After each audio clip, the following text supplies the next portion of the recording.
ನಾಯಕರು ನೋಡಿ, ಈಗ ನಾನು ಏನು ಆಯ್ತಪ್ಪ ಚರ್ಚೆನೂ ಬೇಡ, ಏನೂ ಬೇಡ.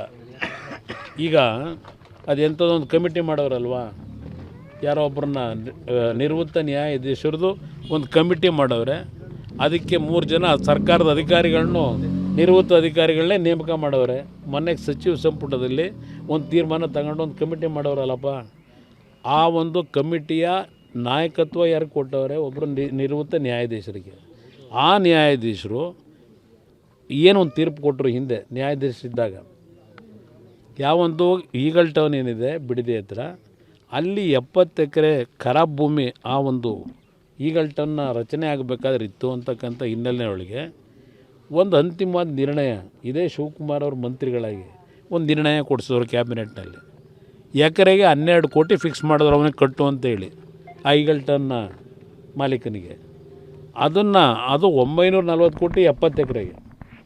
ಅದನ್ನು ಹೈಕೋರ್ಟ್ನಲ್ಲಿ ಹೋದಾಗ ಅಲ್ಲಿ ಈಗಿನ ಏನೊಂದು ಪರಿಶೀಲನೆ ಮಾಡಿ ರೈತರುಗಳನ್ನ ಭೇಟಿ ಮಾಡಿ ಎಲ್ಲ ಒಂದು ವರದಿ ಕೂಡ ಕೇಳೋರಲ್ಲ ಈಗಿನ ಆ ನ್ಯಾಯಾಧೀಶರು. ಅವತ್ತು ಅವ್ರು ಏನು ಹೇಳಿದ್ರು, ಎಕರೆಗೆ 12 ಕೋಟಿ ಸರ್ಕಾರ ಏನು ಫಿಕ್ಸ್ ಮಾಡಿತ್ತು ಆ ತೀರ್ಮಾನನ ಎತ್ತಿಡಿದ್ರು.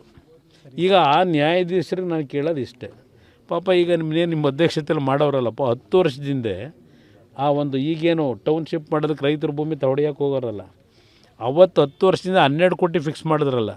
ಈಗ ಹೇಳ್ತಾರೆ ನಮ್ಮ ಲೀಡ್ರು 2 ಕೋಟಿ ಕೊಡ್ತಾಯಿದ್ದೀನಿ, 2 ಕೋಟಿ ಕೊಡ್ತೀನಿ ಅಂತಾರಲ್ಲ. ಅವತ್ತು 12 ಕೋಟಿ ಫಿಕ್ಸ್ ಮಾಡಿದಿರಲ್ಲಪ್ಪ, ಎಷ್ಟು ಮಾಡ್ತೀರಿ? ಈಗ 10 ವರ್ಷ ಆಗಿದೆಯಲ್ಲ, ಅದ್ರ ಪಕ್ಕದಲ್ಲಿ ತಾನೇ ಜಮೀನುಗಳಿದೆ ರೈತರದ್ದು, ಈಗ ಹೊಡಿಬೇಕು ಅಂತ ಹೊರಟಿರೋದು. ಅವತ್ತು 12 ಕೋಟಿ ನೀವೇ ಫಿಕ್ಸ್ ಮಾಡಿದ್ದೀರಿ, ಇವತ್ತು ಎಷ್ಟು ಮಾಡ್ತೀರಿ ಆಗಿದ್ದರೆ? 2 ಕೋಟಿ ದೊಡ್ಡದಾ? 2 ಕೋಟಿ ಹಣ ದೊಡ್ಡದಾಗಿದ್ದರೆ ಆ ನ್ಯಾಯಾಧೀಶರಿಗೆ ಹೇಳ್ತೀನಿ, ಈಗೇನು ವಹಿಸ್ಕೊತಾ ಇದ್ದೀರಿ, ಸರ್ಕಾರ ಜವಾಬ್ದಾರಿ ಕೊಡ್ತಿದೆ.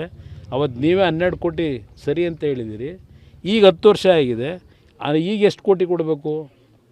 ಸ್ವಲ್ಪ ಕೊಟ್ಬಿಟ್ರೆ ನಮ್ಮ ರೈತರ ಪರವಾಗಿ ನಿಮಗೆ ನಮಸ್ಕಾರ ಮಾಡ್ತೀನಿ. ಸರ್, ಅಧಿವೇಶನದಲ್ಲಿ ಚರ್ಚೆ ಮಾಡ್ತೀವಿ ಅನ್ನುವಂಥ ಮಾತನ್ನು ಬಿಜೆಪಿ ನಾಯಕರು ನೋಡಿ, ಈಗ ನಾನು ಏನು ಆಯ್ತಪ್ಪ ಚರ್ಚೆನೂ ಬೇಡ, ಏನೂ ಬೇಡ. ಈಗ ಅದೆಂಥದ್ದೊಂದು ಕಮಿಟಿ ಮಾಡೋರಲ್ವಾ, ಯಾರೋ ಒಬ್ಬರನ್ನ ನಿವೃತ್ತ ನ್ಯಾಯಾಧೀಶರದು ಒಂದು ಕಮಿಟಿ ಮಾಡವ್ರೆ. ಅದಕ್ಕೆ 3 ಜನ ಸರ್ಕಾರದ ಅಧಿಕಾರಿಗಳನ್ನು, ನಿವೃತ್ತ ಅಧಿಕಾರಿಗಳನ್ನೇ ನೇಮಕ ಮಾಡವ್ರೆ. ಮೊನ್ನೆ ಸಚಿವ ಸಂಪುಟದಲ್ಲಿ ಒಂದು ತೀರ್ಮಾನ ತಗೊಂಡು ಒಂದು ಕಮಿಟಿ ಮಾಡೋರಲ್ಲಪ್ಪ.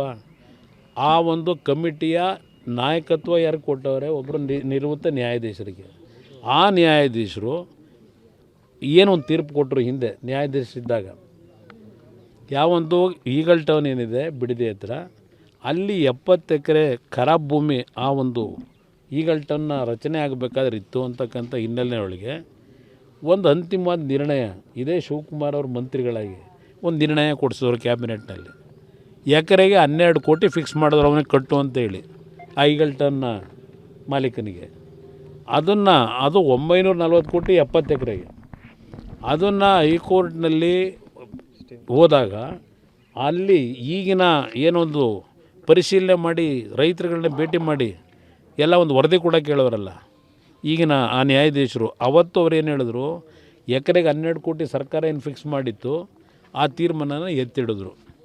ಈಗ ಆ ನ್ಯಾಯಾಧೀಶರಿಗೆ ನಾನು ಕೇಳೋದು ಇಷ್ಟೇ, ಪಾಪ ಈಗ ನಿಮ್ಮ ಅಧ್ಯಕ್ಷತೆಯಲ್ಲಿ ಮಾಡೋರಲ್ಲಪ್ಪ, 10 ವರ್ಷದಿಂದ ಆ ಒಂದು ಈಗೇನು ಟೌನ್ಶಿಪ್ ಮಾಡೋದಕ್ಕೆ ರೈತರ ಭೂಮಿ ಹೊಡೆಯೋಕೆ ಹೋಗೋರಲ್ಲ, ಅವತ್ತು 10 ವರ್ಷದಿಂದ 12 ಕೋಟಿ ಫಿಕ್ಸ್ ಮಾಡಿದ್ರಲ್ಲ. ಈಗ ಹೇಳ್ತಾರೆ ನಮ್ಮ ಲೀಡ್ರು 2 ಕೋಟಿ ಕೊಡ್ತಾಯಿದ್ದೀನಿ, 2 ಕೋಟಿ ಕೊಡ್ತೀನಿ ಅಂತಾರಲ್ಲ. ಅವತ್ತು 12 ಕೋಟಿ ಫಿಕ್ಸ್ ಮಾಡಿದಿರಲ್ಲಪ್ಪ, ಎಷ್ಟು ಮಾಡ್ತೀರಿ? ಈಗ 10 ವರ್ಷ ಆಗಿದೆಯಲ್ಲ, ಅದ್ರ ಪಕ್ಕದಲ್ಲಿ ತಾನೇ ಜಮೀನುಗಳಿದೆ ರೈತರದ್ದು, ಈಗ ಹೊಡಿಬೇಕು ಅಂತ ಹೊರಟಿರೋದು. ಅವತ್ತು 12 ಕೋಟಿ ನೀವೇ ಫಿಕ್ಸ್ ಮಾಡಿದ್ದೀರಿ, ಇವತ್ತು ಎಷ್ಟು ಮಾಡ್ತೀರಿ ಆಗಿದ್ದರೆ? 2 ಕೋಟಿ ದೊಡ್ಡದಾ?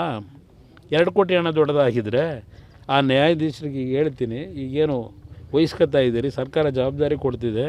ಅವತ್ತು ನೀವೇ 12 ಕೋಟಿ ಸರಿ ಅಂತ ಹೇಳಿದ್ದೀರಿ, ಈಗ 10 ವರ್ಷ ಆಗಿದೆ, ಈಗ ಎಷ್ಟು ಕೋಟಿ ಕೊಡಬೇಕು? ಸ್ವಲ್ಪ ಕೊಟ್ಬಿಟ್ಟು